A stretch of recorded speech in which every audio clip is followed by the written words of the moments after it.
Još od malena sam voleo one najdeblje, najobimnije knjige.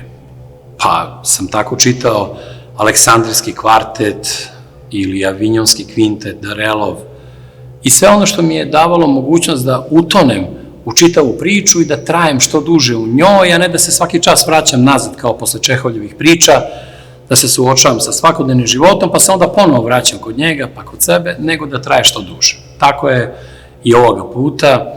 Ovo je nastavak prethodne emisije sa istim gostom, ali koji će nas voditi nekim drugim pejzažima i nekim drugim duhovnim krajolicima. Naš Goran Šarić i vaš, naravno, govorit će o duhovnoj dimenziji svog života, svog iskustva, o mestima svojih čitalačkih i ličnih hodočašća i o svemu onome sa čim se suočavao još od kada je shvatio da postoji Bog. Tako da, prvo pitanje, školovanje, odabir teologije kao nekog pravca spoznaje, uticaj tokom teologije i sve dobre strane, recimo, školovanja u Zagrebu, a nakon toga i sa protestantima posle napuštanja, to je posle završetka Rimokatoličkog fakulteta. Nisam kao dijete ni vjerovao u Boga, kao ni moj otac, i kad sam upisao fakultet, ja još uvijek nisam bio vjernik. I ti se možda toga ne sjećaš, jednom si mi rekao, i to si vrlo lucidno na temelju prvog našeg razgovora zaključio, kažeš ti ne vjeruješ u Boga. Ja sam tada vjerovao, ali sam imao, a o tome ćemo vjerojatno i pričati, baš jednu krizu vjere koja se ljudima u vjeri dešava, baš tada kad sam sa tobom pričao. A dosta godina. Da. I onda, ja nikad ne bi ni upisao teologiju da mi tada, što sam pričao jedan put, nisu u ruke došle, evo, i Papinija koji smo spominjali u prošloj emisiji i razne knjige o Isusu, od afirmativnih do onih koji su pisali negativno, Isusu je dao neke alternativne hipoteze i mene je lik Krista tada fascinirao. Znači, bilo mi je važno da dam odgovor ko je taj čovjek, da li je postojao. To je ono što mi je bilo nešto onako na početku nekakav razlog da ja uopće razmišljam o teologiji, jer jedan moj prijatelj imao sestru koja je završila i znao sam da to vrlo ozbiljan fakultet. Znači, to je bio fakultet gdje sam se probao, rekao, ajde, dobiješ neku širinu. To je znanje o veri. Ali, mislim, na našem fakultetu se uči apsolutno sve, možda čak i o vjeri i najmanje u odnosu šta se sve drugo uči. Od istorije do filozofije, psihologije, pedagogije i svega toga. I onda sam ja pristupio tom prijemnom ispitu. Koje to godine bilo? To je 2004. godina, ako se dobro sjećam. 2004. da, jer moja sestra je tada maturirala.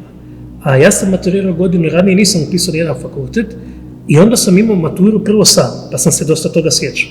A onda sam još s njom učio za njeznu maturu i imao sam tu dosta onako svježe znanje onog što se tražilo na prijemnom. Mislim da je na prijemnom bio hrvatski, koji sam relativno dobro riješio.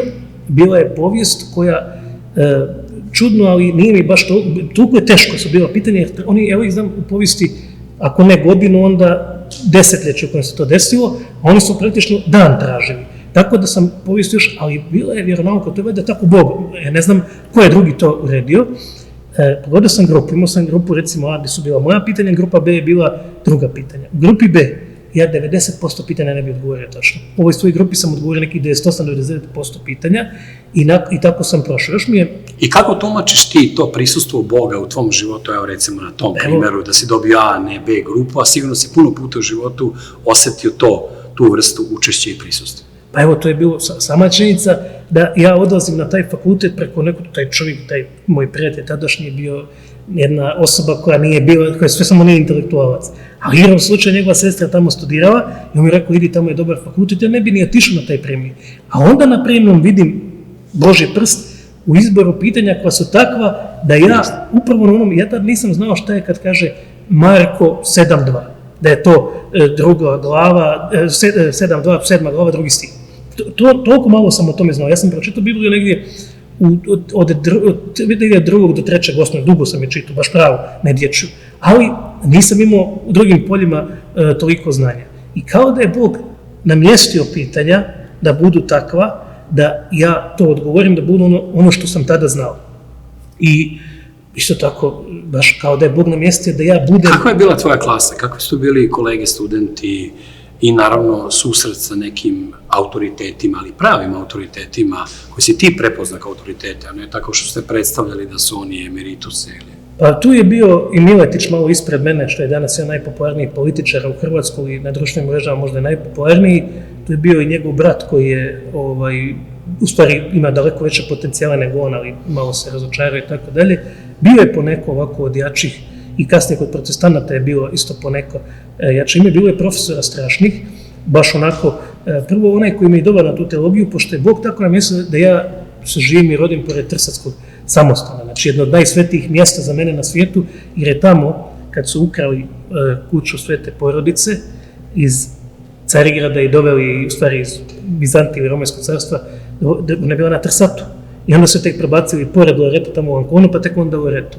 I tamo ono svetost iz podova izbija. I ja sam, iako nisam vjerovao, imao sam taj neki odnos prema toj tajni koja je bila tamo. Ti Franjevci su bili divni ljudi, sve bolji od boljih. Ja sam odlazio kod njih, pričao sa njima, družio se. I jedan od njih mi je dao, jer nisam mogao doći pristupiti kad nisam bio vjernik u crkvu ni ništa, on mi je dao svoju preporuku da ja tamo uđem. Emanuel Hoško se zvao. Pa je tu bio pokojni Serafin. To je čovjek koji najviše na mene utjecao u ključnom trenutku da postanem vjernik, jer sam ja kroz 2-3 godine teologije, mislim, ti profesori su bili relativno sekularni, to je nažalost tako, to je vjerojatno nije ovdje puno drugačije. Oni te mogu fascinirati kao ličnosti, ali teško kao vjernici. I ništa što sam ja tamo čuo nije me uvjerilo da postanem vjernik. Ali sam ja paralelno išao u svoju potrebu. Zašto? To je ono koga da si upisao recimo umjetnost i ti hoćeš, nećeš, moraš razmišljati o Picassu, jer ti svaki dan na tapeti. Tako je meni, onda sam ja sam počeo o tome razmišljati. Onda sam imao jedan mistični događaj, tu je kad sam osjetio jedini put u životu, neki fenomenalan, kao da te Boži prst ovako do tako. To je bilo na 3. godini fakulteta i ja tako u nekim svojim borbama, previranjima, sumnjama, da li Bog postoji, da li ne, nauka, ovo, ono. A jedan je bio još događaj koji se desio ranije, bilo ih je puno, malo ću preskočiti, a to je bio izbor Ratzingera za papu. Ja tada nisam znao, ono što si mi ti rekao, da je on bio jedna od osoba koja je htio da tadašnji papa ode u Srbiju i da bude tokom bombardiranja. Preko Dragoša Kalajića kontaktirao, bio sam prisutan. Oni Dragoš su isti, imali iste poglede, vjerojatno 99% pogleda su dijelili, jer ja sam bio fasciniran sa Ratzingerom i njegovom inteligencijom i znanjem, erudicijom i svim. I kad je on postao papa, to je bio neki onako, rekao, da vidim od vjernika da je neko pametan, jer one vjernike koje sam ja sretao, ili ih vjera nije zanimala, a bili su pametni, ili su bili glupi, a vjera ih je zanimala. Nije bilo onako, nisam sretao u svojoj okolini ljude koji su... Prosvećene, verni. Tako je, kao Vladika Nikola, recimo, nego su onako bili neki onako mračnjaci raspućenovskog tipa, ili su bili ljudi koji su biznismeni kojima je vjera zadnja rupa nasvirala. I to su bili neki događaji kad ja odlazim u Trsatsku crkvu, u ispovjedaonicu i tamo je bio Serafin. I ja njemu kažem tako i tako, lomim se, slab sam u vjeri, tio bi, ne bi tio. I on meni kaže, slab si u vjeri. To su tako riječi koje, kad ih on izgovorio, ja to ne mogu pričati, kad ne poštuješ roditelje, kad ne daš milosti, kad mrziš brata, kad sve, a ne kad ne vjeruješ ili kad imaš sumnje tog Boga. I to je bilo ono što u tom trenutku mom senzibilitetu trebalo. Da li on to izgovorio sam ili je Bog nadahnuo da kaže, bilo koji drugi odgovor mene ne bi u tom trenutku zadovoljio. Da je on meni počeo iznositi dokaze za Boga, ja ne bi najjače na svijetu. Imao sam ja jednu interesantnu situaciju, pa evo da kažem ovom prilikom sa rimokatoličkim teolozima, uslovno rečeno. Moja najveća ljubav u životu bila je jedna Splićanka mlada u vreme kad sam studirao režiju. Ona je studirala na fakultetu, na Akademiji primenjene umetnosti u Beogradu i onda sam često bio kod nje, čitavo leto.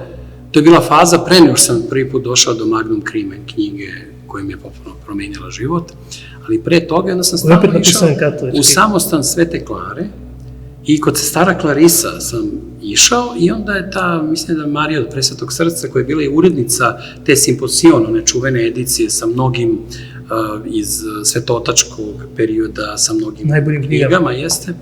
Onda ona mene ubeđivala da napišem knjigu kao mladi reditelj, istoričar filma, o Jovanki Orleanki na filmu. U raznim varijantama i da bi oni bili zainteresovani da možda i objave tu knjigu, bez obzira to što sam ja pravoslavan i što mene je samo radoznalost vodila ka tamo ka kupovini knjiga, oni su imali one drvene rešetke unakrsne, tako da jedva sam mogu da vidim tu ženu, ali sam osetio sve ono što ona u sebi nosila. Ona je završila, ja mislim da je ona bila pijanista, završila muzičku akademiju, bila izuzetno obrazovana, imala u sebi tu vrstu duše koja apsolutno nije ličila na ono što sam ja razumevao kao katoličanstvo pre tog susreta i nakon svega onoga što će me kasnije zadesiti kada budem prošao kroz priču o stradanju Srba i moje porodice u Drugom svetskom ratu i nažalost učešću Vatikana i Rimokatoličke crkve. Tako da sam ja imao isto jedan neobičan dodir sa konkretnom osobom na konkretnom mestu, tako neočekivanom, koji nikad nisam zaboravio i to je uticalo na mene, nezavisno od toga što sam ja moj odnos prema Hrvatima i rimokatoličanstvu kasnije menjao, ali kao i recimo knjiga Religija i kulture Žaka Maritena, to mi je, nažalost, nismo preveli ovde, to je knjiga koja počinje primerom Kosovske bitke i Kneževe večere, gde on govori da nikada u istoriji se ništa nije dogodilo tako blisko toj tajnoj večeri ili poslednjoj večeri Hristovoj s apostolima, kao taj susret srpskog kneza Lazara sa njegovim velikašima. Tako počinje knjiga Religija i kultura jednog velikog rimokatoličkog francuskog teologa. Ali sad se vratimo ovde, pošto ćemo dosta brzo morati da prođemo. Ovo je jedna kratka emisija koja je samo dopuna prethodne, pa mi onda reci šta je to što te održalo, bez obzira na sumnju posle tog iskustva, šta te održalo od knjiga, ličnosti, ideje, kako da provedeš svoj život u tom ambijentu teologije, čitanja knjiga o hrišćanstvu, razmišljanja o tome da braniš Hrista i da čak napišeš knjigu o Hristu? Pa na početku cijela ona sila kršćanske apologetike gdje stvarno postoji, kao recimo William Lane Craig, koji nema ateiste, agnostika koje on ne može pobijediti u debati, zato Richard Dawkins i bježi iz debate s njim. Tu su od Gerija Habermasa koji je tuko Antonija Flua i dokazao ono što me najviše iznenadio, da kad sam vidio kako se uskrsnuće može dokazati na sudu logike, razuma, znači to je cijela jedna priča. Tu nema koga, ja ne znam koliko ima tu velikih mislioca koji su mene oduševljavali i pravoslavni, od Serafina Rosa do protestanata, do... John Milbanka, imamo Lennoxa, imamo razne. No ima ih zadnjih 100 godina i više, a i ranije, znači to je to kad čovjek... I na srpski skoro ništa nije prevedeno. Nažalost, većina toga nije prevedena, jer evo, to je isto jedna stvar jer tu treba biti jako oprezan. Zašto? Svaki potez patrijarha koji bi išao u tom smjeru mogao bi pogrešno biti protumačen kao ekumenizam. I onda treba ljudima razjasniti. Mi jesmo za ekumenizam sa apologetikom, sa u kulturološkom smislu, i društvenom smislu, ne u teološkom. I to s kim? S onom konzervativnom linijom katoličke crkve. Kad kažem konzervativne, mislim neko koje tvrdi, ne znam... Ne, oni su antiekumenski, a sarađuju sa nama. Upravo to, znači onom linijom koja hoće konzervirati, očuvati ono što vjerujemo 2000 godina. Jer protestantima je lako, protestanti imaju Bibliju i kad ih ti pitaš kad si nastao u 19. stoljeću, kako pa samo Sveto pismo. Ali kršćanstvo pravo, izvorno, nije samo Sveto pismo, jer je Sveto pismo zapisano predanje. Znači, mi imamo predanje djelomično zapisano, djelomično usmeno i imamo tu ne tradiciju. Tradicija ono ispada kao da je to nešto što se uvijek radio, neka... Imamo svete tajne, imamo svete mošti, svete ikone. Zato što je ovdje to jedan živi hod Božjeg naroda sa Bogom. I bez posrednika nema ništa. Jer kad se spomenuo zavjet ili savez u Svetom pismu, uvijek je posrednik između naroda i Boga. Od Adama, preko Noe, preko Mojsija, Davida i normalno na kraju Hrista. Tako da sve te elemente nalazimo i u Kneževoj večeri, svemu onom što smo pričali, jer su Srbi zavjetni narod. Srbi i Jevreji su narodi zavjeta. Svaki element od mjesta, da li je to Sinaj, da li je to Kosopolje, od jednog znaka, da li je to obrezivanje ili je to bilo tamo Priščešće u Samodrži i tako dalje. Znači svaki element zaseban postoji i u Novom Zavjetu i kod ovog. Tako da kad bi krenuli od knjige, ja ne znam šta bi prije, ali da li je to odnos nauke i religije? Imaš fenomenalne autore tu. Evo ti uzmi recimo ovog Michaela Beheya, čovjek je napisao Darwinova crna kutija, čovjek je najvećih biokemičara svijeta gdje je Darwina stavio na proste komade. Ili uzmi, ne znam, sad gledam da ne idem samo ovaj dio uma, nego uzmem dio srca, Thomas Keating, Di Meo su Srbi objavili više nego Hrvati, pošto je malo heretik tamo, Matthew Fox, originalni blagoslov njegov, pa tu ima... Hans Urs von Balthasara. Od Baltazara do Kunga, do Moltmana, tu ima do Ranera, njega smo zaboravili, koji kaže da će kršćanin 21. vijeka biti ili mistik ili ga neće biti. Sad, kako si me to pitao, ne da si me zatekao, nego znaš ti koliko toga ima u mojoj glavi, da meni treba cijela jedna emisija da izaberem jedno 20, 30, 40, 50 najboljih i da ih onda prezentiram. Ali ima neka knjiga od tih da je stalno vučeš sa sobom, da je stalno nosiš sa sobom u nekom svom koferčetu, tašni, nekako, iako ne moraš da je svaki put čitaš iz početka. Uvijek sa sobom nosim o Tome Kempenca, Nasljednik Krista, i ta knjiga je pogotovo dobra kao terapija Srbima, zato što je pravoslavlje ipak malo slobodnije, a ovi malo pretjeruju u onom... Kempijski. Oni malo pretjeruju toj nekoj pokornošću i onda kad Srbima malo dodaš kap Tome Kempenca, onda dobiješ to. To je knjiga koju uvijek nosim sa sobom, znači kao mala knjižica jedna, a puno, ne mora se čitati od prve do zadnje stranice, nego gdje god okreneš nađeš nešto pametno. I knjiga koja mi stoji pored kreveta, to je Eshatologija Dracingera. Znači to su neke knjige onako koje su meni najdraže, mada ja nalazim i u islamu, i u budizmu, i hinduizmu, u taoizmu. Ja sam se zaljubio u taoizam na prvoj godini fakulteta, kad mi je profesor iznosio taoizam. Svuda ima... A kako ti objašnjavaš tu zloupotrebu svih tih religija kroz upravo to New Age spajanje i mešanje koje umjesto da ojača, u stvari slabi i rasipa autentičnost svake pojedine religije? Zato što je Sotona veliki imitator. Znači, Duh Božji je djelovao u svim tim religijama. Nema od tih religija gdje Božji Duh nije djelovao. A s druge strane... Ova te prvi put napala zbog neimenovanog koga smo pomenjali, sad te napada u ovom trenutku. Zbog Sotona. Znači, isto onaj kojem se u stvari ne bi trebalo spominjati ime.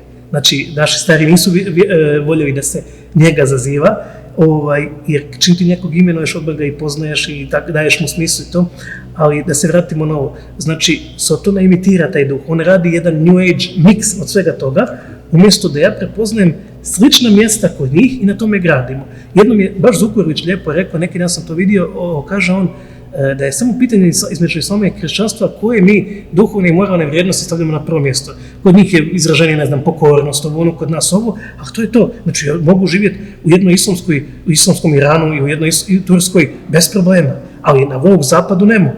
Ne mogu živjeti na ovog zapadu, ne želim živjeti u takvom društvu.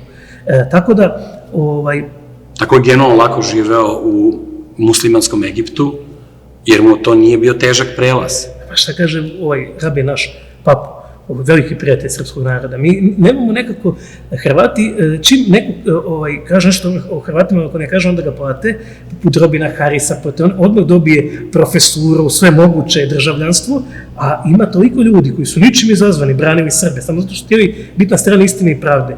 U Francuskoj koliko ima intelektualaca, u Americi, nismo znali za, ja ne bi nikad znao za Robina de Reitera, da Hrvati nisu izdali njegovu knjigu. Ja vidim tamo, Hrvati nisu dirali u predgovoru, su rekli ne slažemo se s pogledom od Miloševiću, gdje on tamo Srbe navodi kao prve borce protiv globalizma i tako dalje, i da niko nije on više živ, ali da niko nije najprevođeniji kolonskog autora ikad pozvao ovdje i kaže mu, gospodine Reiter, izvolite profesuru, izvolite ovo, izvolite ono.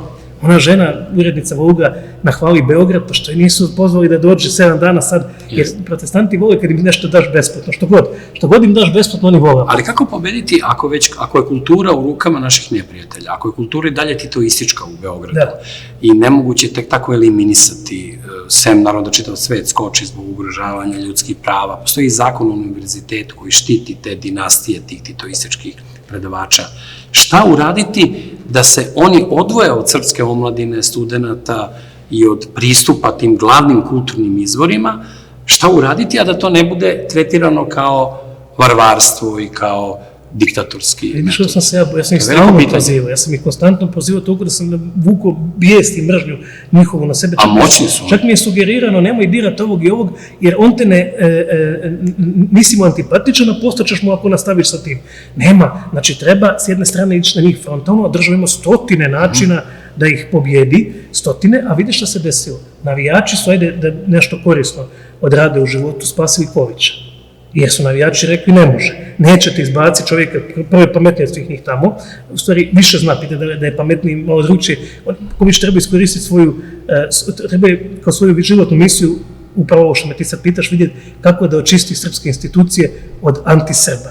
A to se ne može ako napadaš vlast i tražiš od vlasti, nemoguće. Ja bi isto volio da Vučić sad bude ko ovaj iz Burkine Faso i Malija i da kaže Amerikancima nemate par mjeseci da izađete iz Bonstila, to je nerealno. A misliš da njemu vlast nije pomogla da ostane tamo? Naravno da mu je pomogla zato i to je dobra strana vlasti što je ipak shvatila da taj čovjek koliko god da je kritičan prema vlasti i tekako je koristan. Ali vlast je isto izabrala metod da se ne imenuje, da se ne potpisuje kad pomogne, jer bi to bilo na štetu i vlasti i tih ljudi kojima pomažu. Ovo je opet polupuna, poluprazna čaša. Puna je ovo što sad rekla. Prazna je to što se mi u Srbiji moramo boriti za COVID. Mislim da Hrvati imaju COVID. Ali imamo spomenik u Zagrebu. Ili cara Dušana. A mi smo sretni što je vlast u rukavicama pomogla da on ipak ostane. U odnosu na ranije, mi sve gledamo u odnosu na ranije, a ranije je bilo katastrofa. 100 puta bolje. Ali potrebno je, ja uvijek radim kapilarno, jer ne mogu drugačije. Znači, u narodu se mijenja svijest. Jedan primjer toga. Evo ti primjer kako plodovi mogu rada. Ja sam Srbima stalno pričao Vinči to i malo podsjećam na tu staru prošlost i našla se nekakva boginja. Nigdje na toj boginji nije pisao Srpkinja. To je na društvenim mrežama bila euforija. Znači, može se i tekako se može ako vlast to hoće. Međutim, kažem, osim Vučića, nije Vučić omnipotentan, iako se trudi da bude. Znači, potrebno je da i drugi rade, da i drugi tu prepoznaju. Jedan fanatik koji stvarno to voli. Pa zašto ja znam, sjednem sa generalima, sa ovim, i ja ih prikačim pričama al pari o događajima iz 92. Zašto? Jer sam ja od malih nogu bio fanatik za to. Nema ništa drugo, nije jače od toga ako ti to stvarno voliš. Ako tebe to stvarno... Entuzijazam i znači etimološki ispunjeno s Bogom, božanskim energijama. Upravo to. Ti postaješ kanal, znači ti jednostavno živiš to. To je ko rabini kad kažu ti, nije to Biblija, nego to je, oni kažu, oni bi to rekli, recimo, Rabi Akiva, oni kažu, da prevedemo to na srpski, znači Akivina Tora. Zašto? Zato što ti to usišeš u sebe, proživiš i onda tako interpretirano vraćaš nazad. To je to. Ali kako da to riješimo? Postoji niz načina, ali prije svega da stavimo za ministra prosvjete čovjeka koji ima senzibilitet po tim pitanjima, a da nije preveliki onako fanatik, to treba da je i političar. Znači da je i političar, da razumije neke odnose i tako dalje. Evo ti primjer Jelene Karauša, fenomenalna pobjeda srpske države. Znači od neprijatelja da dobije apologetu koji ti vrijedi više nego cijela napredna strana. Ali ona je u roku 48 sati pobegla od napada, to najbolje svedoči brutalnost napada. I slabosti opet države koja ne može zaštititi svoju, trebalo je zaštititi, ali dobro. Mi smo mit. U svakom slučaju, sad je dobila album, neke je dobila, nije dobila za 1,5 miliona, dobila je za puno manje, ali Karauša je neko koji je bio s one strane i samo je trebalo, šta je njoj trebalo u životu? Da je se da pjeva za Novu godinu. I zašto ne? Kad smo kod nje, da obradimo jednu temu koja izrasta iz toga, ali je mnogo važnije, toga uloga laika u crkvi i naravno primjer onoga što ti znaš, konkretno recimo u ulozi Opus Dei, koja je upravo ta laička institucija za one koji ne znaju, u Rimokatoličkoj crkvi koja okuplja uspešne i značajne intelektualce, biznismene, oficire, državnike koji su rimokatolici i ona ih organizuje kroz Opus Dei na jedan specifičan način, a naravno znamo kako je to i nastalo i tradicija, ne ulazimo u te detalje, nego sama suština delovanja Opus Dei-a i uloga laika u našoj varijanti bez tih bizarnih preterivanja koje Opus Dei ima. Da, pa jedno od tih preterivanja su bičevanja i tako dalje.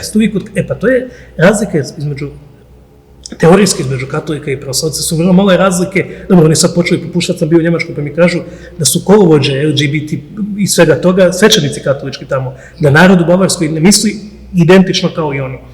Sad, znači, oni su uvijek skloni bili ranije pretjerivanju, znači nekakvom forsiranju, patnje i tako dalje, a ne ljubav. To je španski, i to je inače špansko u tome isto. Pa, ovo su osnovno jedan Španjolac i bio mu Hrvat desna ruka, ali oni su, koja je ideja Opus Dei? Znači da i katolička crkva ima jednu svoju masonsku organizaciju, jedno svoje tajno društvo koje okuplja izuzetne pojedince koji onda rade. Jer ti ne možeš pustiti da se svećenik svađa u emisiji o bilo kojoj temi raspravlja oko gay pride-a, oko bilo koje teme, oko feminizma i toga.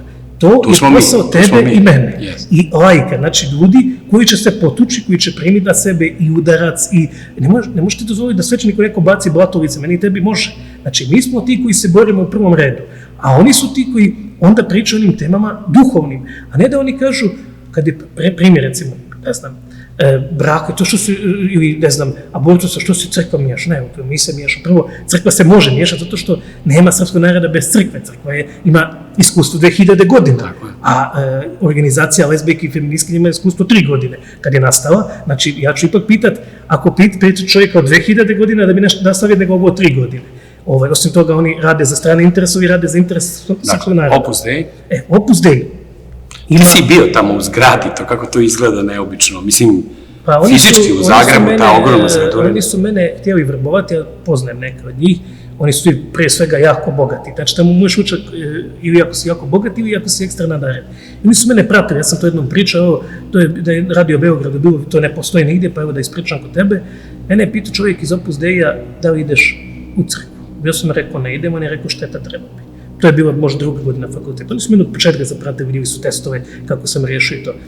Prošlo je jedno pola godine, ne znam koliko, sad pričam ovako iz glave, malo skraćujem, i on mene ponovo pita isto pitanje. Ja kažem ne idem, ali gledam, jer sam gledao ima nedeljom prenos mise katoličkom televiziju, kažem gledam na televiziji. Tad sam već onako počeo i krenuo sam prema vjeri intenzivno. Kaže opet šteta treba bi. I 3. put, ja već prođe pola godine, ja idem u crkvu svaki dan, nedeljom 2 puta. I on mene ponovo pita isto. Kao vrbovanje za masoneriju, to je sličan i on mene pita, ideš ti u crkvu? A ja kažem, idem svaki dan, nedeljom 2 puta, on kaže, znam, ajde sam. Dolazim tamo kod tog glavnog i oni meni kažu tako i tako. A kako izgleda glavni? Pa ovako, to je bio jedan čovjek. Nije đavolji advokat? Ne, pa malo je, ima nešto sotonističko u njima. Ta harizma čovjek. Imaju tu sotonsku privlačnost. Ti znaš da je to loša mučite. Imaju tako, znači, prvo je iskvarcan, drugo je ispeglan sam, odjela su, ali svaki pokret njihov je 100 puta bolji od pokreta srpskih biznisana i političara. Jednostavno ti vidiš moć na njima, vidiš stil, vidiš eleganciju, svaki detalj se tamo pazi, kako mu ovdje maramica, gdje, po svemu su oni, to je, mislim, nešto što, to je jedna fascinacija, čovjek bude fasciniran i tom privlačnom moći zla. Znači, to i tekako bude privlačno, neko kaže da ga zlo ne bi privukao, taj nema pojma o čemu preći, nikad ga nije vidio. Ja zlo da nije privlačno su bio njega liježuje. Ali zlo je prisutnije u našim životima od dobra, pa onda... A ovo je moć. A mi, homo sapiens, mi smo ipak slabi na moć. I ušao si u zgradu? I ušao sam tamo i tako dalje, ali znaš što je meni bilo, zašto nisam pristao? Zato što, evo iskreno, ja sam htio, jer sam ja ovako rekao, pa dobro, sa 50 godina ću napisati neku knjigu o Srbima i počeo tako vratiti svoj dug, jer uvijek sam imao stavove. Dobro, ja sam malo od jugoslavenstva klizao, ali to je prilike bilo to. Jedino što sam, recimo, u Brozu promijenio stav od pozitivnog i tako. I su rekli? Ne, celibat nisam se mogao zakljati, ali meni je, ja da sam dao... A da oni celibat pošli? Celibat, ne, možete, ali ja nisam, oni su mene htjeli poslati u bogosloviju, odnosno u sjemenište Opus Deija u Rim. Znači, više nema žene, mogu ja imati, ali ja neću, ako sam ja njima dao riječ, to je zavjet celibata, a ja da onda budem sa ženom, jer ima njih i sa muškarcima i sa ženama. I druga stvar, drugi razlog mi je bio, ovaj mi je bio možda čak i najjači, jer sam bio mlad, imao sam 23 godine, a drugi razlog je bio taj što sam ja ipak osjećao čitav život da ja moram ući u borbu za Srbe. Ja to nisam planirao ovako, ja sam mislio da ću skupljati građu do 40. 50. pa ću onda objaviti knjigu. I odustao si u svakom slučaju, od tih razgovora si odustao, ništa kasnije smarali? Ne, ja sam kasnije surađivao sa njima, ali više nekao, oni me nisu poslali Rim, zato što sam ja jednostavno odbio. Saradnja nešto drugo. Kad je on meni rekao Rim, ja sam vidio kola, odijelo, život, sve. Znači, nisu oni odustali od tebe, ali jednostavno nisi postao njihov avangarda nekog njihovog daljeg. Nisam, oni su to meni rekli... I ko su njihovi pripadnici, recimo, u hrvatskom društvu? U Hrvatskoj onaj... Nisu bitne imena, bitno je više koncept. Evo, recimo, imaju 2 najjača profesora fizike na Ruđer Boškoviću, koji je najveći univerzitet u Zagrebu. Imaju dosta medijskih ličnosti, advokata i tako. Recimo, svakog Srbina, svakog srpskog političara koji hoće učiti o debatama u emisijama, ne gleda nastupe Željke Markić. Ta žena gostuje na temi, gdje sam ja tada još surađivao s njima, a to je bilo, htjeli smo uvesti u Ustav Hrvatske, da je brak zajednica muškarca i žene, da bi izbjegli jednog dana posvajanje djeca od strane LGBTQ+. Ili da možda 3 muškarca po svoje dijete i tako. I preduslov je bio da mi uvedemo brak kao zajednicu muškarca i žene i onda nema van braka, ali to su poslije zaobišli, nije bitno. I sad ta žena gostuje, voditelj je homoseksualac koji ubio se. A kada ta emisija Ima to na YouTube-u, samo se kuca Željka Markić, ima njezinih emisija koliko hoće. Znači to srpski političari, nek sve njezine nastupe u duelima pogledaju. Voditelj je homoseksualac koji je protiv nje. I tu je preko puta nje jedan intelektualac, profesor koji je homoseksualac. Ona njih u prvoj minuti emisije posvadi i izdominira i sad ovaj više nije za njega jer ih je uspjela posvađati i sad se ona sama bori protiv ovog drugog, a ovaj je čak njoj sklonio jer je ovaj iznervirao. Znači, nevjerovatno. Tako da Vuko Brigljević, recimo, on je najjačih ljudi u Hrvatskoj, onda tu je i ovo kojeg si ti spomenuo, Mužić i drugi, oni su, šta je njihov problem?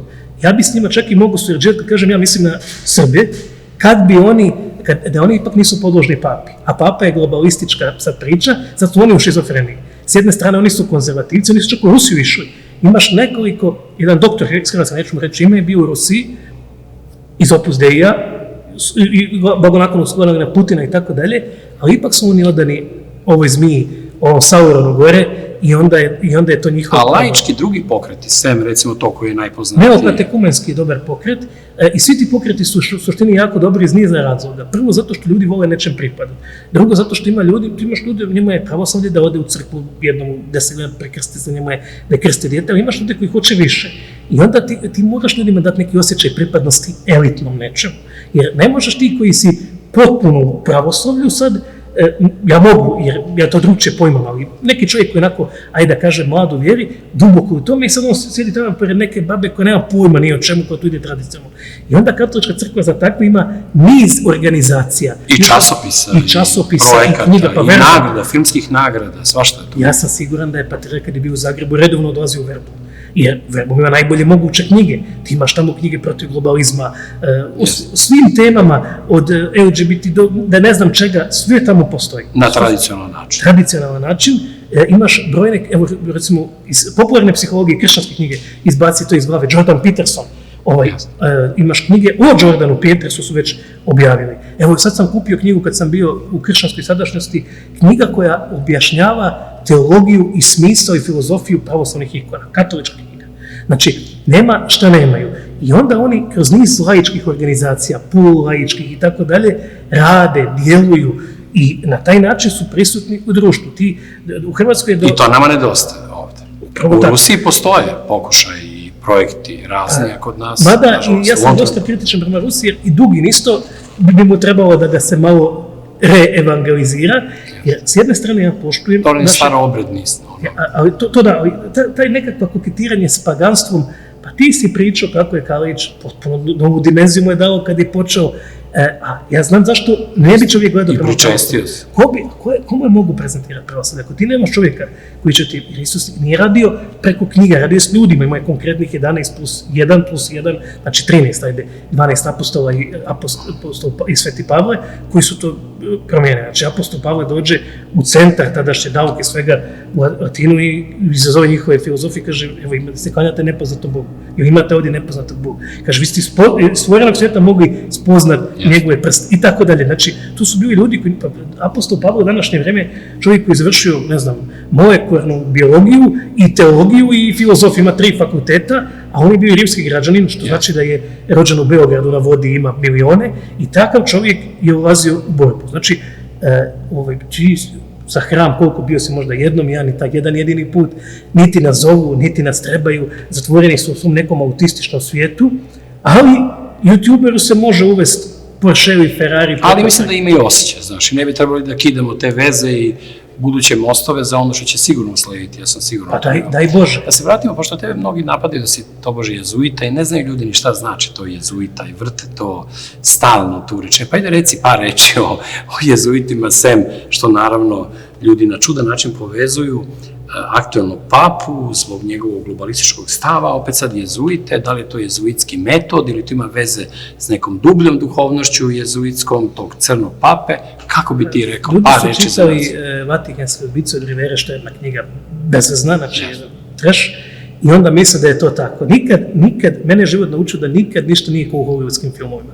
Znači... A ima i na puno hrvatskom, ima puno knjiga o istoriji Isovačkog reda, Ima puno knjiga zanimljivih koje su prevođene i u Drugom svetskom ratu, i pre, i posle. Nema tu neke velike mistifikacije. Znači, Ignacio Loyola da nije bio ranjen, možda nikad ne bilo Isusovaca, on je bio ranjen, nije bio sposoban više da se vrati u vojsku. On je, kao što sam ja, Bog donio u svoju borbu za srpstvo i generalno za istinu nama na Balkanu, tako je on donio taj svoj vojni ustroj i tako dalje. Imao sreću sa Franjom Ksavijerskom, imao sreću sa svojim pomoćnicima. Naravno, i sad da skratimo, došli smo do toga da je katolička crkva dobila jedan red koji je gotovo vojnički, koji ima moćne neurolingvističke meditacije, vizualizacije, sve ono što je došlo tek u 20. Duhovnu metodu, kako ga ne rekli. To se jednostavno poklopilo i oni su bili beskreno odani tome Vatikanu i radili su za Vatikan sve. Međutim, oni nikad nisu radili tako da su oni poslali čovjeka u Borču, nego su oni imali čovjeka pored Vučića, ako su ga imali su čovjeka pored najvećih vladara. Da, imali su ispovjednike vladara tadašnjih evropskih i onda se ti vežeš u ispovjednike, vara ženu pa pitaš će me Bog poslati opakao, kaže pa izmoli ti deče naši, pomogni ovdje nama to. U verskim ratovima, recimo u Srednjoj Evropi, oni su veliku ulogu. Tako je, ali stoji sve... U smirivanju ratova, ne u... Da, a oni su uvijek bili blaže krivo, oni nisu konzervativno krivo, oni su opozit opus Dei. Znači, oni su, recimo, bili uvijek na strani indijanaca u Latinskoj Americi i tako da došle neke njihove metode su bile u Paragoju strašne, ali oni su, recimo, danas za migrante. Najveći prijatelji migranata u Hrvatskoj su jezuiti, Isusovci koji nekakav Tvrtko Baron i drugi. Znači, oni su oni su se vjerojatno sad u zadnjih 50 godina potpuno... A što bi za Srbe bilo važno da saznaju o jezuitima? Oni su za Srbe irelevantni, pošto ih u Srbiji nema, niti mogu imati neki utjecaj. Znači, bio bi problem... To ima onaj samostan, samo u Makedonskoj ulici. Znam, ali bio bi problem da su Srbi katolici, jer bi onda bio problem što bi ovi gurali migrante i na sve načine pomagali promigransku politiku. Znači, to je ono čim se oni uglavnom sad bave, imaju strašne fakultete, univerzitete i tako dalje. Interesantno da čovjek u Srbiji koji je završio Ignacio Loyola University, koji je doktorirao na njemu, jedan od onih koji priča da sam ja jezuita. To je, ali ja ne bih rekao reći ti posle emisije koji je taj. Pisaću ja posle. Znači, to su nevjerovatne stvari, Srbija zemlja čuda. To je taj iracionalni srbijski... Interesantno je zaista pomenuti to da je Zoran Đinđić se bavio tom temom, pisao predgovor ili pogovor našem prevodu knjige Loyoline. Da, pa nešto što... Nije to slučaj, ako on izradito sekularan intelektualac. Tako je, ali oni su najbliži sekularni, oni su nešto kao masonerija. Znači, ako je Opus Dei preuzeo ustrojstvo masonerije, jezuiti su preuzeli metafiziku masonerije, jer su oni vrlo, vrlo slični. Oni nisu imali problema da u Kini kroz konfucionizam, taoizam prikazuju kršćanstvo. Zašto Kina danas nije katolička? Hvala Bogu da nije. Zato što je Vatikanu su oni bili preradikalni, pretolerantni i prepopustljivi za kinesku duhovnost i tako dalje, pa su ih povlačili od tamo, pa su ih Kinezi zvali nazad i tako dalje. Mislim, ono što treba znati o jezuitima da su to ljudi koji su stvarno ekstra školovani, koji su nekad bili ekstra vjerni papi, a danas je to, oni su ekstra liberalni, znači, tako da oni ne predstavljaju... Ništa od onog crnog reda, crnog generala, sve se to gubi. Pa gubi zato što je katolička crkva u najvećoj krizi koju neće preživjeti. Zato što je ona odustala, šta je kod nje bilo dobro? Pa taj red, rad, mir i disciplina, konzervativizam, znači sve ono što je nekad krasilo u sve negativne strane, nekad negativna inkvizicija, križarski ratovi, oni su se ovog čustva, ono što im je bilo najjače što su imali, oni su se toga odrekli i sad to propadaju. Jer ti ako si pravi katolik, ti se ne možeš poistovjetiti sa Franjom, nema šanse. Znači, jer on je sve ono što gura ove liberalne kardinale, biskupe, sve ih je više i više u kuriji, jednog dana će samo kurija prihvatiti ređenje žena i homoseksualaca i to će biti kraj Vatikana, jer sve crkve koje su to napravile su propale. A mesto Vatikana u odnosu na priču o toj svetskoj religiji, o drugom dolasku samo ovog puta, ili prvom dolasku Antihrista i drugom dolasku Hrista, znači ta ideja svetske religije, kako to ti vidiš u praktičnim elementima našeg života danas? Pa, gledamo samo inauguraciju. Jer to je isto neki rat, mi govorimo samo o ukrajinskom ratu, ima tog većeg rata. A ukrajinski rat je samo vidljiv, onaj vrh nevidljivog rata. Znači, to je inauguracija pape, kojeg svi, vidi se, to se lijepo vidi u napadu na Ratzinger. Prvo ide medijsko tepis bombardiranje Vatikana sa pedofilskim aferima, koje staje na dan kad je došao novi papa. Znači, to sam ja nazvao jezuitsko proljeće, to su ga bombardirali strašno za neke stvari koje on nije ni znao, koje su bio pre 20-30 godina, imao ni tih sam dao koliko hoće, i onda su to iskoristili da njega srušu. To je bila cijela afera priča sa Verio Geta, koji je bio, i to sve znamo, da skratimo, srušili su Ratzinger, vjerojatno su ga drogirali, meni nije izgledao čist kad su ga micali, a onda stavljaju ovog, koji je potpuno u skladu s njihovim globalističkim ambicijama, Franciska, sa jednom inauguracijom koja se prenosi kao otvaranje Superbola neke ili Eurovizije ili nečega, i to je to, znači, ako... Interesantno da on prvi Francisko među papama. Da. Da se to ime nije ranije pojavljivalo. Nisam gledao koja je to simbolika, možda zato što je Svetom Franji drugo ime bilo Pietro, pa kao Petar, pa da se poveže sa tim, moguće da je to, ali u svakom slučaju vidimo da svjetski mainstream blagonaklono gleda na Vatikan, jer Vatikan ima nekakav najveći autoritet duhovni u svijetu, i onda Vatikan prvi priča o COVID potvrdama, kaže, ne može se... Ali oni versko napuštaju korist duhovnog. To opšte duhovno postaje preovlađujuće, a ono unutrašnje versko se izbacuje. Oni duhovno služi samo u svrhu tih globalističke agende, jer oni su prvi ozelenili Vatikan u sklopu zelene agende, oni su prvi uveli COVID propusnice, pa su ovi gardisti švicarske garde plakali i rekli papi da li bi život trebao ne tjera nas da primimo Pfizer. Pa onda imamo sad u Ukrajini kad on maše sa ukrajinskom zastavom i tako, znači oni su uvijek u službi. Ja sam slušao dosta Radio Mariju prije ovog rata, ne mogu, zadnje 2 godine ne slušam, jer tamo je Ukrajina, Zelenska Ukrajina, znači to oni rade. Uvijek globalistička elita ima neku svoju agendu i Vatikan... Mesto Bartolomeja u toj priči. On je jedan... Ovog istanbulskog, on je jedan cin, agent, jedna sramota koja bi trebala biti potpuno izbrisana.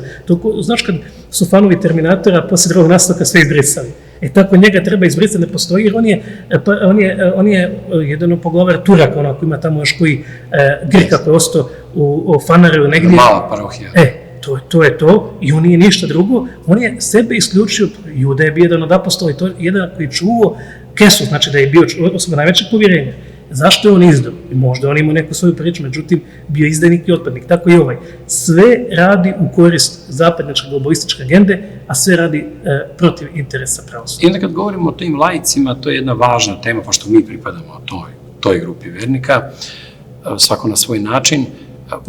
Velika uloga tih velikih književnika, umetnika u pravoslavlju, posebno od Andreja Rubljova do recimo Dostojevskog, Tarkovskog, preko Ivana Iljina, tolikih intelektualaca koji su često iz potpuno svetovnog života ulazili sa punom verom i neverovatnim talentom i onda osvajali duše svojih čitalaca tim talentom, a ulažući to u širenje pravoslavlja. Ovo je što je prvi objavio protokol, ne mogu sjetiti imen, to je bio čovjek koji je jedno 5-6 jezika, ovaj Rus.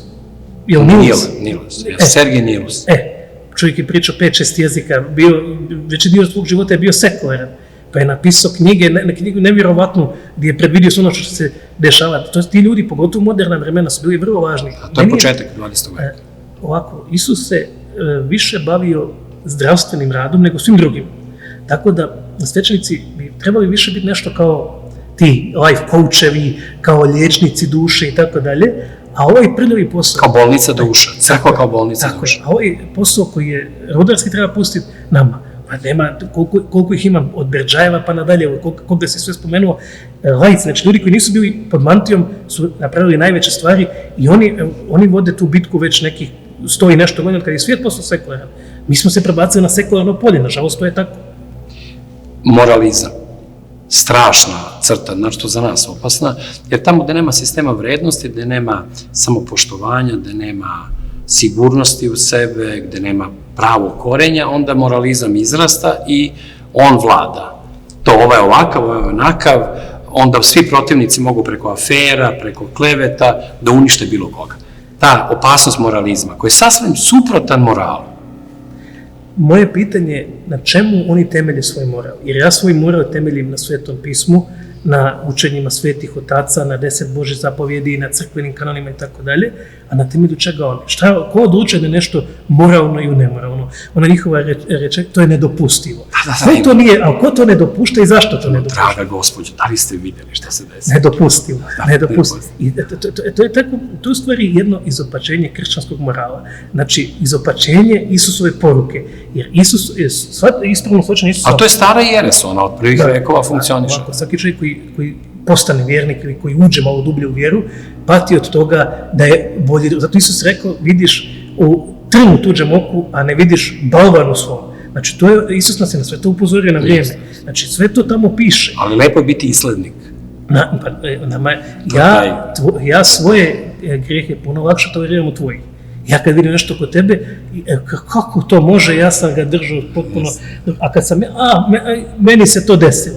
To je to. Zato kršćanstvo ima... Pošto priznaješ. Da, pa ne, ja se slažem, ali to isto, i tu, ja sam grešnik pa sam se riješio, priznajem sve i sad mogu. Znači, kršćanstvo traži stalno posvećenje, stalno izgrađivanje svog karaktera, stalno suobličavanje sa Hristom, sa jednim Hristovim karakterom. I zato kršćanstvo ima najjasnije učenje o grijehu, moralu, bolje nego bilo koja druga religija svijeta. Ali mi padamo upravo na tome. Apostol Pavle kaže gdje se umnožava grijeh, umnožava se i milost, ali Satan je 100 puta pametniji od nas. Tako da on nas uvijek nađe način gdje mene ne zanima alkohol. Ako tim putem krenu. Tako je. Zato bez Svetog Duha, bez Boga, nema ništa. Znači molitva je najveća snaga. Mi to ne koristimo. Onda poslije kad umremo... Duhovne autostopere đavo pokupi. Tako je. Ali zamisli kad mi umremo pa kad vidimo da smo cijeli život promašili.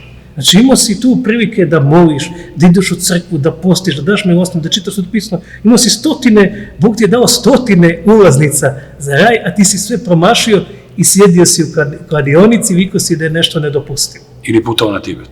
Ili putovao si na Tibet, a ajde da se ti... Ali u hipi varijanti, ne u nekoj ozbiljnosti. Obišao si sva sveta mjesta u Srbiji 50 puta, pa ajde da vidiš šta ima na Tibetu. Ovdje nisi otišao nigdje, počinješ od Tibeta. Počinješ od Tibeta i to je to, zato je naša da je uvijek nešto tuđe slađe.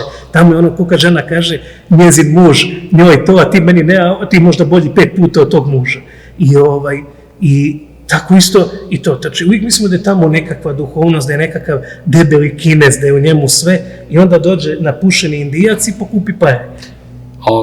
Jednom prilikom, sjećam se baš svog iznenađenja u ranoj mladosti, onda kada smo išli na predavanja, tada jeromonaha i doktora teologije, jedan od njih je bio kasnije vladika, doktor Atanasije Jevtić, on je u tom svom predavanju govorio o tome da je ubeđen da je Albert Camus otišao u raj, da je našao spasenje, zato što iako nije nalazio Boga, on je sve vreme uporno tragao za Bogom.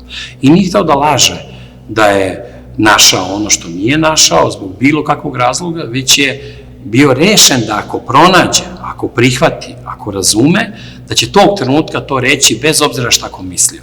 I ta vrsta upornosti u tom bogotražiteljskom traganju je po njemu Camija koji je stradao u toj saobraćajnoj nesreći, vjerojatno mlad, iako već Nobelovac, praktično ga je taj napon, ta čežnja, taj zamah, taj zalet ga je odveo tamo za čim je tragao. To je rekao vladika, kasnije vladika, tada jeromonah Atanasije Jevtić, i to me nateralo da razmišljam, pa sam čitao knjigu, jednu kasnije napisao, zove se Ognjeni Ljiljani, gde baš govorimo o takvim junacima poput Camija, koji nisu nalazili veru s polja, ali su imali stalnu čežnju za njom iznutra i oni su zato bili često odbacivani od tih zapadnih teologa ili književnika, umetnika, građana, birgera, koji su nalazili Hrista tako što se nisu previše bavili da li je zaista Hrist ili falsifikat, da li je to keramička figura ili prava ikona.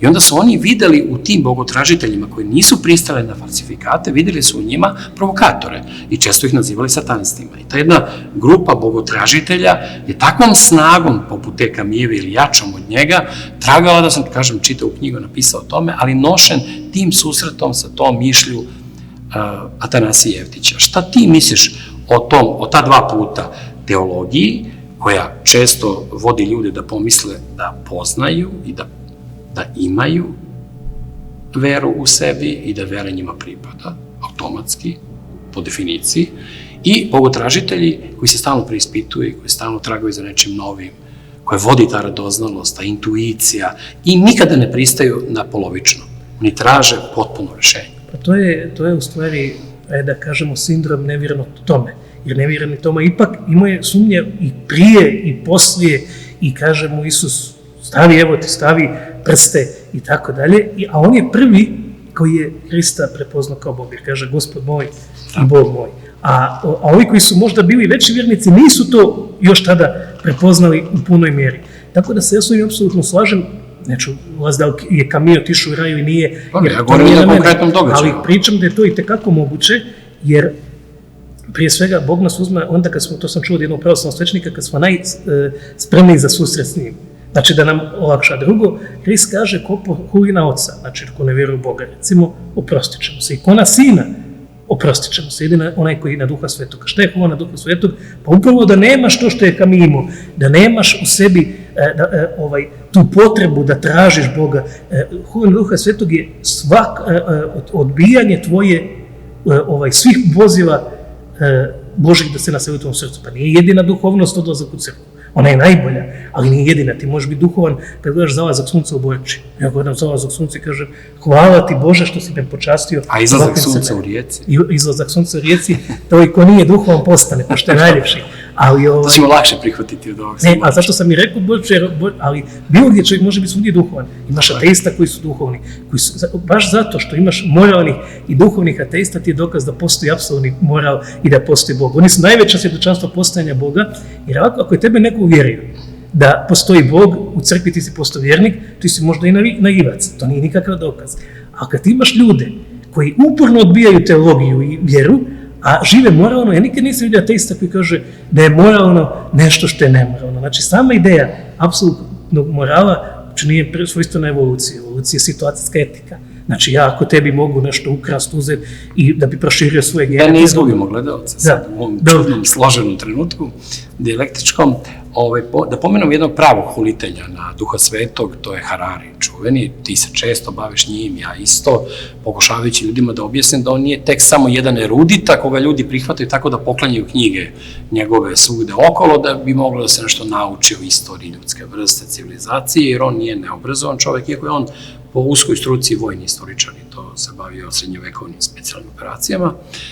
Knjige te nisu prevođene na naš jezik, nažalost prevođene su ove najmračnije, najgadnije i on je tu mnoge strašne stvari govorio, od toga da beli mantili će pobediti crne mantije svešteničke, preko toga da postoje dobre krize, kada će ljudi biti naterani da urade nešto što je za njihovo dobro, a na što oni slobodnom voljom nikad ne bi pristali, pa do ludačkih ideja o tome da je traženje smisla u posmrtnom životu, dakle i smisla u životu, da je to nešto besmisleno i uzaludno i apsurdno, jer je smrt samo tehnički kvar koga mogu da ispravljaju lekari, a ne filozofi i teolozi, i sve tako dalje i dalje i dalje onim strašnim idejama, pa do toga da smo mi svi žderači samo prirode i vazduha i da ne zaslužimo da živimo i da trebamo da pođubrimo bašte i zemlju i time konačno postanemo korisni posle smrti.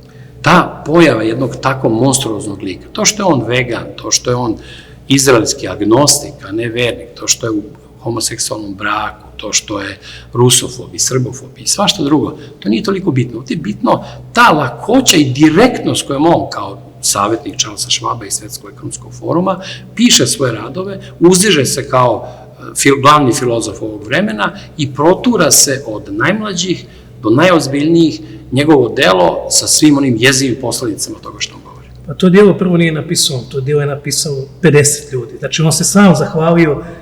Legion. Legion demona. Znači, on se sam zahvalio u toj knjizi svima koji su mu pomogli. Znači, cijeli Hibru univerzitet radi za njega, to je prvo. Drugo, on je izrazito za jednog Jevrina glup, jer on je mene podsjetio na Manolača i onu oskudaciju, kad je krenuo i ukrajinska i korona, stalno priče. Znači, kao homo sapiensa ljude je stvorio trač i sad dobar trač, dobra priča, sve spašava. To je jedna hipoteza. Druga hipoteza nas je stvorilo kuvanje. Da je u stvari, kad smo krenuli, treća hipoteza, ima ih 50, on se uhvatio jedne i sad od toga pravi, znači kad nije u strogo kontroliranim uvjetima, kad mu 30 ljudi nije napisao govor koji je u Davosu izgovorio... On otkriva svoje plitko umlje, da. Tako, on je u stvari, kad je morao na brzinu napisati ono za ukrajinsku i za koronu i tako dalje, kolumnu za Guardi, to nije vrijedilo ništa, to je bilo jadno. Ova prva knjiga je dobra, ali Sotona bi napisao još bolju knjigu. Znači, ta knjiga je dobra u smislu, kao što je Iluzija o Bogu i obmana o Bogu Richarda Dawkinsa, dobro pisana knjiga, puna logičkih grešaka, smeća, niz interpretacija i svega toga što oni rade, jer on recimo gura Staljina pod vjernike ili tako dalje, a Staljinovi zločini, ako ih hoćemo nekom prepisati, se mogu prepisati Darwinu, prije svega jer je on napustio bogosloviju čitajući Darwina i tako dalje. Tako da, ta njegova logika, to se vidi da on radi za agendu ove zapadnjačke oligarhije, jer on kaže, pa ne, mi da džubrimo zemlju, čekaj, a zašto? Pa mi smo isto priroda koji oni, zašto onda trava ne bi jela nas ili mi travu, možemo i mi jesti travu? Zašto mi ne bi uništili prirodu, nego da priroda uništi nas? Znači, tu postoji neka dublja agenda, to je da njima smeta, očigledno, što Bill Gates kaže da je Indija najveći javni toalet na svijetu, njima smetamo mi koji smo im potrošači kisika i oni bi nas na razne načine, ako nas ne mogu iskoristiti u nekom globalnom eksperimentu kao što je bio onaj epidemiji, onda da nas... A zašto im ne smetaju, recimo, kasetne bombe, a smeta im kad podrigne krava? Ili kad beba se rodi? I kako im ne smeta to što u Indiji nema kanti za smeće? Znači, nema kontejnera. Ja gledam one snimke iz Indije, oni bacaju kamione smeća u more, znači to je suludo. Znači, klimatske promjene ista stvari kao i bila sa virusom. Znači, virus je bio tu, mjere su da je laž. Klimatske promjene su tu, mjere su laž. Mi ne znamo, ja stvarno vidim da je vruće ovih dana, ali on bio jedan hladnijih kojeg ja pamtim u svom životu. Da, priča o zloupotrebi. Tako je, znači, to je zloupotreba tih događaja da bi jedna mala grupa napravila, i oni imaju kontrolu, oni imaju svoje intelektualce, jedan od njih je Harari. Ono što je još dodatno opasno, što ti nisi htio namjerno staviti u fokus, je upravo to što on u Srbovku. I on kaže da su Srbi imali robote u Srebrenici da bi pobili cijelu Bosnu. Znači, laže tamo o Srbima, laže o Rusima. Treba uzeti njegov karakter, oni uvijek biraju takve. To je ona knjiga koju sam ti davno obećao, pa nikako prvo da je na Bamimiri nema, Arhitekti kulture smrti, gdje oni pokazuju koji su arhitekti ove zapadnjačke civilizacije smrti, pa već su svi bolesni ljudi poput Kinsey i tako dalje, koji su svi patili od stotina poremećaja. I tu se vidi on, znači neko ko izgleda, to je kao da neko ko ima srpsko ime i u homoseksualnom braku hoće biti vođa hrvatske desnice. Recimo, prilike, zato što on... Dobra ideja. Da. Kako to uspemo, to bi bio kraj. Ovdje je, pa otac hrvatske nacije, ne zna se šta je bio po seksualnoj orijentaciji, tvrdi jedan čovjek koji je hrvatski domoljub, da ima njegovo pismo, Starčevićevo, on je Srbin, vjerojatno homoseksualac, je stvorio Hrvate. Kad smo već kod toga. Znači, sa pouzdanom majkom Srpkinjom i verovatno ocem Srpkinjom. Otac mu je bio Bunjevac, a šta su Bunjevci, pitajte Bunjevci, znaju ni dobro šta su, a majka je sigurno, i on kaže da on ima njegova pisma ljubavniku. Što bi moglo, nije daleko to od istine. Srbi će to vrlo rado prihvatiti, tu tezu. Ta teza je izašla prvo u hrvatskim medijima. Sad, on je neko koji je homoseksualac i neko ko ima jedan arapski izgled u jednom Izraelu koji baš ne voli, nisu nešto ljubitelji Arapa. Tako da on je kao takav, ima sigurno 100 problema u svom životu koji onda reflektira. Ja sam takve ljude upoznao. Ako nekog majka nije volio, onda nama posle svima zagorčava život. Znači, tu treba vidjeti zašto on ima poremećaj, pošto, evo, budemo sad i ja darvinisti, poremećaj naglana za održanjem vrste. Jer ako je osnova evolucije širenje gena, neko ko pokušava širiti svoje muške gene kroz drugog muškarca, kroz njegov analni otvor, nema baš pretjerano šanse da opstane. Jer kad bi cijela priroda bila takva, onda kad bi recimo šimpanze krenule u homos, ne bi ih bilo nakon jedne generacije. Ili ima šanse da neki naš gledalac baci neku od tih Hararijevih jeftinih popularnih knjiga nakon ovog razgovora? Pa ne znam, ali neke čitaju onako sa velikim oprezom, jer to je zavodljivo. Oni su meni... Jeste, to je lepo pisano. A mnogo ih je radilo, pa sam kažeš, i to nisu radili obični ljudi, bezvezni. Tako je, ali čim njega pustiš da nije u kontroliranim uvjetima, vidi se ko i šta je, i to je to, pa to je ono što ti stalno pričaš u Pinokiju. Sve to na prvo izgleda lijepo. Sve to izgleda lijepo. To je Harari. I ono što nam nudi New Age i globalizam i antipravoslavlje i druga Srbija i zelene agende i Čute i Marinike i Biljane Stojković i tako dalje. To što je napravio jedan pametan trener u NBA-u, on je, znajući navike igrača NBA i njihova sklonost nemoralnim ženama, doveo jednu predivnu djevojku koja je bila top, namontirana, sređena, tako, i onda je pitao svakog od tih igrača šta bi radio. Pa kako tamo 5, 6, 10 muškaraca, pa sad hoće ispast alfe u tome, pa ja bi ovo. I kad je zadnji završio, ona je rekao imam sidu. Znači, to je to. Ko jedna djevojka koja je predivna, a dobit ćeš od nje sidu i raspačeš se. Tako oni nama to guraju. Neka ti ne daju otrov u cijeloj flaši otrova. Bude samo jedna kapa, ovdje i više od kapi, ali to onako i lijepo zvuči. Kao što lijepo zvuči kao, pa dosta je rata, dosta je mržnje, dosta je sukoba. I ovi, kažem, oni Srbi koji su bili pacifisti, oni su prvi Jasenovcu završili. Onaj koji je uzeo pušku, on imao šanse da preživi. To su sve uvijek te parole, pa kad kaže zašto dolazi Mervin u Beograd, pa dosta je sukoba. Pa ja bi dao svoj život da Srbi i Bošnjaci izmire, da se Hrvati i Srbi, ne bi okom trepnu kad bi znao da je moj bijedan život dovoljan da to bude tako.